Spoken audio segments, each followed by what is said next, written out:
Hello दोस्तों, मैं हूं राहुल स्वामी। बहुत बहुत स्वागत है आपका हमारे केमिकल इंजीनियर ग्रुप ब्लॉक में। आज हमारे एक नए केमिकल इंजीनियर हमारे फॉलोअर ने पूछा, सर मटेरियल बैलेंस का क्या यूज है इंडस्ट्री में? आपने जो काम किया है मटेरियल बैलेंस का क्या इंपॉर्टेंस है? मटेरियल बैलेंस मतलब आप कहीं भी काम करते हैं किसी भी इंडस्ट्री में तो वहाँ एक प्रोडक्ट होगा, तो प्रोडक्ट के लिए कोई रिएक्शन होगा, जैसे A+B मिलके बना C+D, तो वो जो प्रोडक्ट बनता है उसका एक रिएक्शन होता है, मटेरियल बैलेंस होता है। कोई भी इंडस्ट्री जो डिज़ाइन होती है, कोई भी प्रोडक्ट जो डिज़ाइन होता है वो मटेरियल बैलेंस के बिना अधूरा है। पहले मटेरियल बैलेंस होता है, उसको स्मॉल स्केल में उसका प्रोडक्शन होता है कि अगर A कितना अमाउंट में जाएगा, B कितना अमाउंट में रिएक्ट करेगा, कैसे रिएक्शन होगा, कितना टेम्परेचर होगा, कितना प्रेशर होगा, उस पर अपना आपका थर्ड कंपोनेंट बनता है। तो मटेरियल बैलेंस का क्या इंपॉर्टेंस है, आज का हमारा वीडियो मटेरियल बैलेंस पे ही है। कोई भी मैं केमिकल रिएक्शन आप ले लो, तो मैं जो भी वीडियो बनाता हूँ अपना रियल एक्सपीरियंस पे ही बनाता हूँ, और मैं कोई प्रोफेशनलिस्ट नहीं हूँ, मैं केमिकल इंजीनियर हूँ। मैं 12 साल से काम किया, जहाँ जहाँ मैंने जो सीखा वही मैं आप लोगों के साथ रियल एक्सपीरियंस शेयर करता हूँ। तो आज मैं अपने एक प्रोडक्ट का, जो मैंने कंपनी में काम किया, कोई भी कंपनी का आप ले सकते हैं, तो जो मैंने सीखा है वो आपको एक मटेरियल बैलेंस करके क्या क्या बेनिफिट होता है वो आज मैं आपको बताऊँगा। पहला, आप सिंपल मान लो मटेरियल बैलेंस आपके पास है अगर कोई भी प्रोडक्ट का, तो आप उससे उसका एक यील्ड निकाल सकते हो। यील्ड मतलब क्या हुआ, प्रैक्टिकली कितना प्रोडक्शन आया डिवाइडेड बाय थ्योरेटिकली कितना प्रोडक्शन आया इनटू 100। हर कंपनी में वही उसका यही होता है यील्ड। मतलब किसी भी इंडस्ट्री को आप अगर ज्वाइन करते हो तो उस कंपनी का एक यील्ड होता है। जैसे हम लोग भी प्रोडक्शन करते हैं तो इनपुट कितना हुआ, आउटपुट कितना हुआ, यील्ड उसका एक रेशियो होता है। किसी का 85 होता है, किसी का 90+ होता है। तो वो एक इम्पोर्टेंट फैक्टर होता है जो आप उससे मटेरियल बैलेंस से जान सकते हो। तो आपको मैं कैसे होता है वो यील्ड में आपको बताता हूँ। दूसरा, अगर आपने 2 रिएक्शन कराया, एक A+B मिलके बना C+D, 2 प्रोडक्ट बना, आपने 2 इनपुट दिया और 2 आउटपुट निकला, तो आपका A इनपुट देने पर कितना आउटपुट मिलेगा वो आप पता कर सकते हैं मटेरियल बैलेंस से। चौथा, जो आउट प्रोडक्ट है आपका बाय प्रोडक्ट है वो कितना बनेगा वो आप मटेरियल बैलेंस से जान सकते हैं। तो मटेरियल बैलेंस से बहुत कुछ जान सकते हैं, कितना उसका प्रोडक्शन होगा, कितना रेशियो होगा, वो सब मैं आपको इस वीडियो में प्रैक्टिकली करके दिखाऊंगा। तो हमारे वीडियो को अंत तक जरूर देखें। पहले मैं यील्ड के बारे में बताऊंगा। यील्ड क्या होता है? यील्ड मतलब क्या होता है, प्रैक्टिकली कितना प्रोडक्शन आया। मतलब आप इंडस्ट्री में काम कर रहे हैं, आपने A+B का रिएक्शन करवाया, रियली इंडस्ट्री में काम किया और C प्रोडक्ट बना या D प्रोडक्ट बना, तो रियल में उसका कितना प्रोडक्शन आया, और जब मटेरियल बैलेंस से उसका जो प्रोडक्शन निकालते तो कितना प्रोडक्शन आया, वही होता है उसका यील्ड इनटू 100। वो होता है उसका परसेंटेज यील्ड। मतलब यील्ड हमेशा परसेंटेज में ही कैलकुलेट किया जाता है, तो वो होता है यील्ड। चलिए मैं आपको एक लाइव एग्जांपल दिखाता हूँ। मान लीजिए एक यील्ड हम कैसे निकाल रहे हैं, ये देखिए। ये अपना HF है, हाइड्रोफ्लोरिक एसिड प्लस क्लोरोफॉर्म का रिएक्शन जब होता है तो ये क्या बनता है, CHClF2, क्लोरो डाइफ्लोरोमीथेन। ये एक रेफ्रिजरेंट गैस है जो अपना AC में यूज होता है। ये प्रोडक्ट बनाते थे पहले हम लोग। उसका बाय प्रोडक्ट क्या बनता था, 2HCl। तो यहाँ देखिए इसका जो मोलिकुलर वेट है वो कितना हुआ, HF का 20 है तो 2 मोल है तो 40 इसका मोलिकुलर वेट हो गया। क्लोरोफॉर्म है, इसका मोलिकुलर वेट कितना है, जब कैलकुलेट कीजिएगा तो 119.5, ये हो गया। डाइफ्लोरोमीथेन, क्लोरो डाइफ्लोरोमीथेन, इसका मोलिकुलर वेट कितना है, 86.5। ये HCl का कितना है, 2 मोल है तो यहाँ पे 73, ये हो गया HCl। अब हम देखिए इससे हम यील्ड कैसे पता करते हैं, थ्योरेटिकली कितना प्रोडक्शन आता है वो बताता हूँ मैं आपको। अगर हम 40 kg HF यहाँ अगर हम फीड करते हैं रिएक्शन के अंदर, कॉलम में अगर रिएक्शन होता है या रिएक्टर में होता है, तो हमको 86.5 ग्राम मोल हमको 1 kg HF पे हमको R22, मतलब ये मेरा प्रोडक्ट है, R22 मेरा प्रोड्यूस होता है।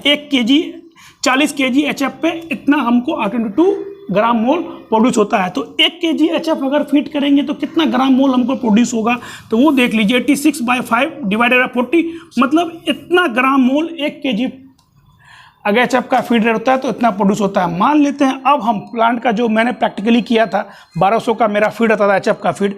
अगर मेरा प्लांट का फीड अगर 1000 का है या 1000 का, तो मैंने 1000 का एग्जांपल लिया है। 1000 का अगर फीड रेट होता है तो हमको कितना प्रोडक्शन होगा, तो हमने 24 आवर का निकाल लिया, इंटू 24 कर दिया, तो यहाँ पर हमको 51.51 टन के आसपास मेरा प्रोडक्शन होता है। ये आपका थ्योरी से जो प्रोडक्शन निकला ये हुआ, मटेरियल बैलेंस से जो प्रोडक्शन हुआ ये हुआ। ये देखिए, जैसे मैंने 1000 kg का अगर फीड रेट लिया तो 24 आवर में मेरा प्रोडक्शन निकल गया 51840, ठीक है। अगर हम 1500 का फीड रेट लेंगे तो मेरा प्रोडक्शन निकलेगा 7718। लेकिन ये तो हो गया थ्योरेटिकली प्रोडक्शन से, लेकिन अब हम जानते हैं कि हमको अगर हम 1000 kg का फीड रेट रखते हैं तो मेरा प्रोडक्शन निकलता है 40 टन ही, जो यहाँ थ्योरेटिकली कितना आ रहा है 51 टन 840, जो रियल में पॉसिबल नहीं है। 100% यील्ड कहीं नहीं आता, 100% प्रोडक्शन कहीं नहीं होता है। तो जैसा कि मैंने बताया यील्ड क्या होता है, प्रैक्टिकली कितना प्रोडक्शन हुआ। तो हम मुझे याद है कि प्रैक्टिकली अगर हम 1000 kg HF का फीड रेट रखते हैं तो R22 का प्रोडक्शन 40 टन के आसपास होता है। और थ्योरेटिकली कितना निकला मेरा प्रोडक्शन 51840 इंटू 100 निकला 77% यील्ड। मतलब यील्ड का फॉर्मूला क्या हुआ, प्रैक्टिकली कितना प्रोडक्शन हुआ। प्रैक्टिकली बोले तो हमने जो रियल जो प्लांट में इतना फीड किया, क्योंकि लॉस, बहुत सारे लॉस होते हैं इंडस्ट्री में अगर फीड करते हैं, तो वो लॉस को हटाने के बाद रियल में कितना प्रोडक्शन हुआ वो होता है प्रैक्टिकली प्रोडक्शन। और थ्योरेटिकली जो होता है जो हम मटेरियल बैलेंस से करते हैं, तो मटेरियल बैलेंस से किए तो इतना आया, थ्योरेटिकली मुझे याद था 40 टन इंटू 100, तो यही होता है 77% यील्ड। ये हो गया आपका R22। एक किसी भी मटेरियल का आप यील्ड इस तरह से निकाल सकते हैं। मैं आपको एक प्रोडक्ट का यील्ड कितना हुआ वो दिखाया, उसी तरह एक सेम दूसरा प्रोडक्ट भी था मेरे कंपनी में, उसका कैसे यील्ड निकालते वो मैं आपको 2 प्रोडक्ट का यील्ड निकाल के दिखाता हूँ। दूसरा एक प्रोडक्ट है जिसमें मैं हाइड्रोफ्लोरिक एसिड बनाऊंगा। हाइड्रोफ्लोरिक एसिड बनाने के लिए आपको क्या क्या चाहिए, रॉ मटेरियल कैल्शियम फ्लोराइड और H2SO4 मतलब सल्फ्यूरिक एसिड। ये दोनों का रिएक्शन होगा तो हाइड्रोफ्लोरिक एसिड और CaSO4 जिप्सम, ये अपना एक जिप्सम होता है जो सीमेंट इंडस्ट्री में यूज होता है। ये 2 प्रोडक्ट अपना बनता था, इसका यील्ड निकालना है। तो मान लिए 78 kg अगर फीड करते हैं कैल्शियम फ्लोराइड तो कितना HF बनता है, 40 kg बनता है। अगर 1 kg अगर हम फ्लोरेस्पार कैल्शियम फ्लोराइड फीड करेंगे तो कितना HF बनेगा, 40/78 = 0.512।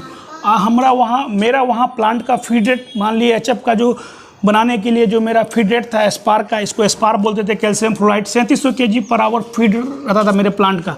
3700 kg अगर फीड रेट है तो कितना प्रोडक्शन होगा 1 आवर में, 1896.44। ये 1 आवर का निकल गया। अगर 24 आवर में प्रोडक्शन निकालना है तो 24 आवर में 45 टन प्रोडक्शन मेरा इस मटेरियल बैलेंस से निकला। लेकिन प्रैक्टिकली इतना प्रोडक्शन पॉसिबल नहीं था, प्रैक्टिकली इतना प्रोडक्शन नहीं आता है, ये थ्योरेटिकली आता है। तो प्रैक्टिकली मुझे याद है कितना प्रोडक्शन आता था, 39 टन 39634। तो जो यील्ड का फॉर्मूला जैसे मैंने आपको बताया वो क्या होता है, प्रैक्टिकली प्रोडक्शन, नज़दीक लाइए, प्रैक्टिकली कितना प्रोडक्शन हुआ और थ्योरेटिकली कितना प्रोडक्शन हुआ था। प्रैक्टिकली हम जान लिए कि मेरा इतना ही प्रोडक्शन आता है 39634, और थ्योरेटिकली कितना आया 45 टन इंटू 100 मतलब 87% यील्ड।